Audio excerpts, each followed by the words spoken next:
First, apologies, guys, on how long it has taken me to come out with another video. I think it's been almost 4 weeks, if not just over 4 weeks by the time this actually posts. And I want to apologize to you guys. Cocktail of different life issues getting in the way here, but we are back in action.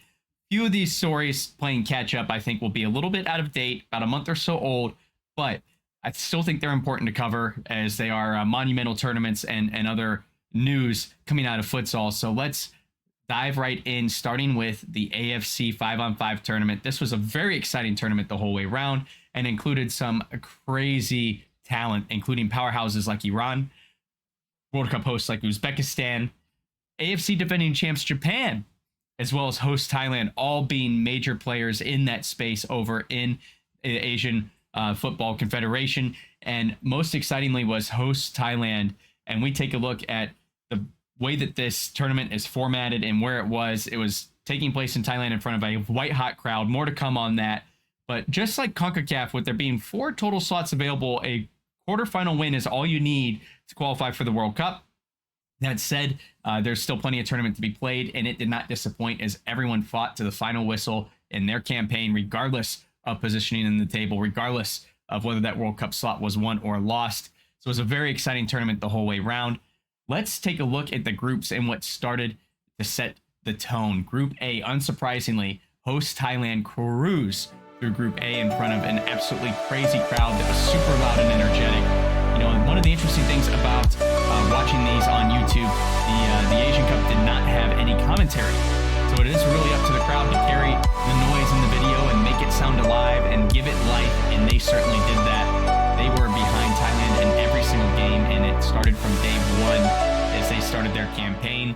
Vietnam being the second team out of that group that moved on. Diego Catosi's group, the Argentinian World Cup winner, who's now a coach of that national team, finds his way through an otherwise competitive group that saw them really have to fight and claw to make it through. That said, 2 storied clubs in Asia. Vietnam has been moderately successful for some time, and they will continue to see, I'm sure, success moving forward in their own right as they look to improve and move forward. Group B, World Cup host Uzbekistan also cruising through undefeated in their group. Now, this set up an interesting storyline for later in that quarterfinal, which we'll get to because, of course, Uzbekistan as hosts already have their slot, but they found a way to stay motivated during this tournament and give us high quality play. It was a fun group to watch. And I honestly, going into this tournament, kind of thought Saudi Arabia would end up being that second place team, but they proved me wrong as they suffered a loss to Iraq that ultimately made the decision in the tournament as far as who would move forward. And Iraq were the ones that moved forward in Group C, and they were absolutely fun to watch. Super scrappy, dark horse in this tournament, and were really inspiring to follow along. Moving on to Group C. Now, this is where there were some semi-shocking results. Now, if you are not following some of the folks out in the Eastern Hemisphere on social media, you may not be aware, or maybe if you don't follow the teams at all, you wouldn't be aware. But defending champs Japan coming into this tournament plagued with injuries. They're starting Fixo out.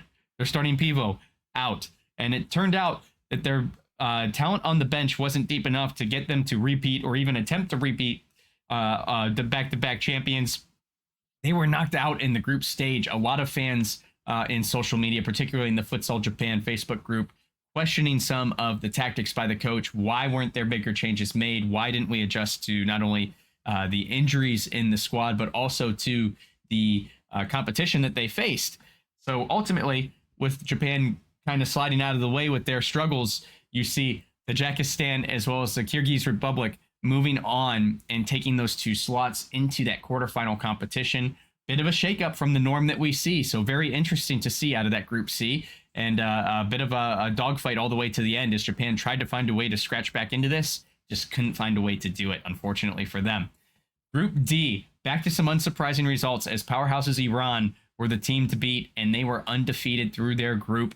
They really just absolutely cruised through all the competition they had with little to no pushback at all. Afghanistan was the one that took second place. They had a ton of drive and passion, much like the Iraqi side, and were really fun to watch as well. Very scrappy, very exciting. More to come on those guys as we move forward. Now, this is where things get interesting. We set the stage for a quarterfinal. One of the teams in it is already qualified for the World Cup as hosts, and that is Uzbekistan. So all eyes were really set on their quarterfinal because they would shape the rest of this tournament. If Uzbekistan wins, then there needs to be a tournament amongst the quarterfinal losers to decide who takes that final World Cup slot. If Uzbekistan loses, business as usual, automatic bids. Uzbekistan would win. They beat Vietnam in a very tightly contested 2-1 match. That, of course, set up that quote-unquote losers bracket to get that last World Cup position. We also saw Iran cruise through the Kyrgyz Republic 6-1. Thailand edging out Iraq by just a goal, 3-2. And then Tajikistan and Afghanistan facing off. Afghanistan losing in extra time by only a goal. That, of course, sets off the playoff draw for who would take on the opportunity for that World Cup position, the final World Cup position as it would be. Of course, then we see Iran, Thailand, and Tajikistan already punching their ticket with their quarterfinal wins. Now we look at the playoff, which saw Vietnam face off against the Kyrgyz Republic. Vietnam, again, just a goal short. And it's time to get back to the drawing board for Coach Diego, as even with this loss, Vietnam renews his contract and keeps faith in the coach and hopes to see him move things forward for the club back to winning ways. So we'll see what evolves over there in Vietnam with Diego at the helm, and continue to keep an eye on them as they get ready for the next cycle and start to plan ahead of this current year.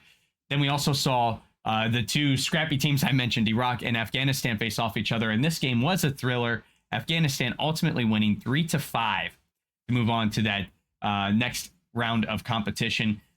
Then it's time for the semis. So this really being the pre-show that day to the semifinals, we see another classic face-off as Uzbekistan sees a rematch from the 2021 World Cup, the storied 2020 World Cup that everyone loves to reference when they think of Uzbekistan futsal, and that is their match against Iran. It was a 15-goal thriller in a quarterfinal in Lithuania that saw Iran only win by a goal in an absolute high-flying match. And wouldn't you know, just like the storybooks, Uzbekistan once again coming up just short by a goal. This time, it was in penalty kicks as they drew 3-3. So this is going to create some really interesting matchups during the World Cup once we see these groups. And there's going to be more to come in that on that with the groups, with videos to come, and all of the crazy matchups we're going to see across all of the regions when they meet in Central Asia.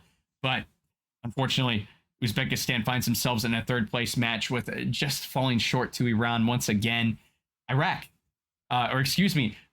match being Thailand, and they face Tajikistan, and that again 3-3 tie. Again goes to penalties, and again is decided by just one goal, 6-5 this time on penalties, as opposed to the 4-5 that we saw in the prior match. Thailand, Iran set up for the final. Tajikistan, Uzbekistan set up for third place. And then before that could even happen, we had to decide again that final World Cup slot, guys. Don't forget. So that final day, our pre-show was who would be the final team from Asia that would finally round out the entire field for the World Cup. And wouldn't you know that Afghanistan punches their ticket with another 5-3 victory, this time against the Kyrgyz Republic. And it was a very, very exciting match to see. And Afghanistan is going to be a ton of fun to watch in this World Cup. I think they've got a ton of moxie. They're going to be really fun and entertaining to watch. Then the third place match, Tajikistan doing everything they could to find hardware in this tournament. Unfortunately, Uzbekistan would see that that didn't happen. They win in their match and take that third place finish. And then finally, we see Iran versus Thailand, the home team versus the powerhouses that just seem to be cruising through this tournament for the most part. And they would continue to cruise as Iran won 4-1 against Thailand in front of their home crowd. But man, this crowd was great through that entire competition. And it really intrigued me, the actual fan base that not only we saw in the arena, but also online. There was a great, healthy viewership on YouTube for all of the matches. I don't think I saw a single match with under 18,000 people watching at one time, which far supersedes anything that we've seen on YouTube or through streaming for any of the other regions in the world, including hotbeds like South America and Europe. So very interesting to see. And another note, as I look at looking back at these games, Iran versus Thailand, that final has been viewed 1.8 million times since it has been aired. I think that is crazy, crazy number to think about. And when you think about areas where futsal is really taking off, Asia is definitely one of them. You take a look at inspirational stories like Ricardinho playing for some time in Indonesia at Pendekar United. You think of Thailand and their strong league there. You think of Japan and their infrastructure. This is just an absolute hotbed. You think about Iran and their history as well. Another interesting place where you see a lot of talent playing globally in Spain, in Portugal, all over the world. So the question for me is, why isn't the AFC taking advantage of this? I mean, if anything, this is a part of the world where the concept is more than proven, and yet they still seem to be hesitant and resistant to reinstate competitions that were folded during COVID. Perfect example being the club competition. Their version of the Champions League has not come back since it was shut down for COVID. It continues to be postponed year after year. And it seems like there'd be a lot of potential money and sponsorships, as well as viewing for the federation to actually air this stuff. What do you guys think? What am I missing in Asia, and why the AFC is not interested in putting more infrastructure in futsal? They seem to be in the best position of all to do it and do it right, and even make some money along the way and prove a model that could work for the rest of the world. I'm curious if I'm missing something. You guys tell me, and also tell me what you're most excited for from the Asian teams that will be participating in the World Cup. I'm curious to hear who you're backing out of Asia, and who do you think is going to make the furthest run in this contest against some of the best nations in the world. Until I hear your comments, as always, don't forget to play with your soul.